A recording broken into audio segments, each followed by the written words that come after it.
this is Jennifer Schaefer, Colorado Realtor, and I am incredibly excited to be coming to you with a brand new video series applying Robert Greene's 48 Laws of Power to real estate transactions.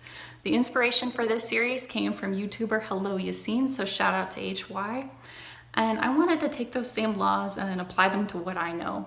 So, applied to real estate, these laws also work, and they have a very different but useful meaning. Number one, in Robert Greene's whole book, in the entire set of laws, and perhaps his most famous law, is never outshine the master. And this law was written to essentially warn people like employees about being careful not to outshine or outperform your boss or superiors in the eyes of others, because that can generate hostility or even some kind of retaliation from someone in a position of power over you. But it also applies to real estate. And that's because a lot of people have a very understandable desire and pride in owning the nicest, the most valuable home in the neighborhood. And there's nothing wrong with that, except that it might be a really bad investment. And the reason is that, as all of you probably already know, when you have an authoritative appraisal done by an appraiser or other real estate professional, that appraisal is based on comps or comparable properties. And those are other properties that have probably recently sold and have a number of similarities in common with the subject property. The most important of these commonalities and similarities is location.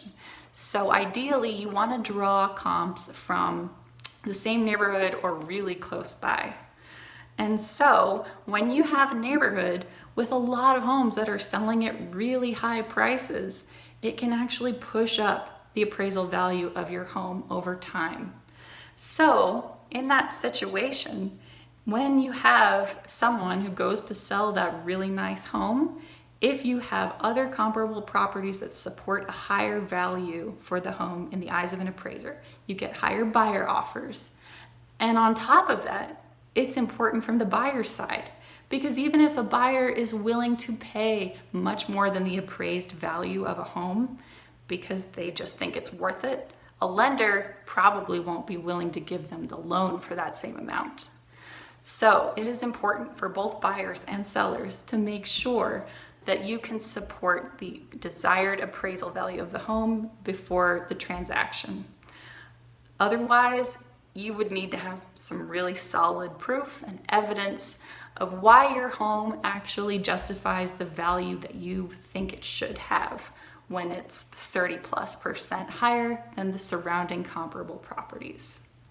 So that's Robert Greene's first law of power: never outshine the master unless you have a really good reason to.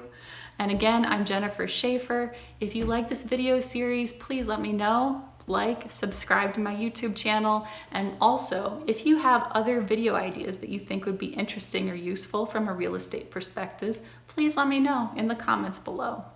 Most importantly, if you are interested or are considering buying or selling property in the state of Colorado, definitely check out my website, schaeferestates.com. That's SCHAFERESTATES.com.